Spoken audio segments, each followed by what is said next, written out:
Жер құпияларға толы. Табиғаттану пәнінің мұғалімі 3 сынып балаларының шығармаларын тексеруде.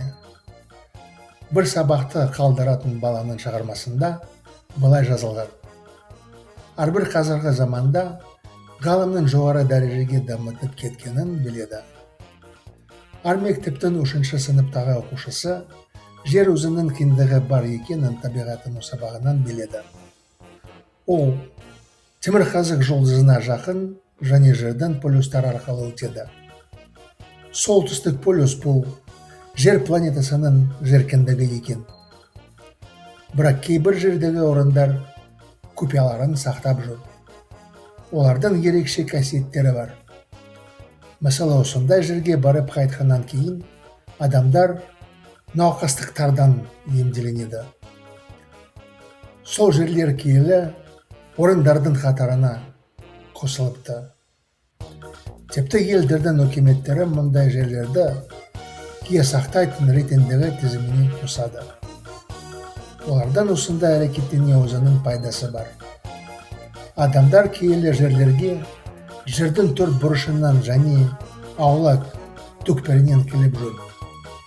Ақырында елдің туризмі дамытып, кіріс көзінің қалыптастырып жүр.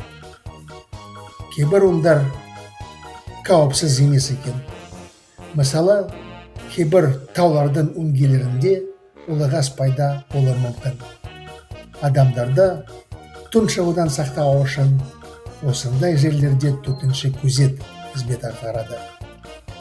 Өңгерге кірмеу үшін оның алдында биік кедергілер орнатылады. Қалай болса да, 2 жыл бұрын осындай бір өңгерде төтенше жағдай болды. Сәтсіз оқиға салдарынан бір бақытсыз адам таудың басынан тастағы жарағынан өңгерге құлап кетті. Ол өңгерде қаза табар еді. Бірақ оның тағдыры басқаша болды. Сол кезде өңгерде төтенше қызметшілер противогаз тағып, әлдеқандай зерттеу жұмысы істеді. Олар тұншығып арқасына жатқан адамды құтқарды. Бір мақал бойынша, жақсы аяқталған оқиғалар жақсы екен. Қандай керемет, дарынды шығарма, деді мұғалім баспағаны қойғанда.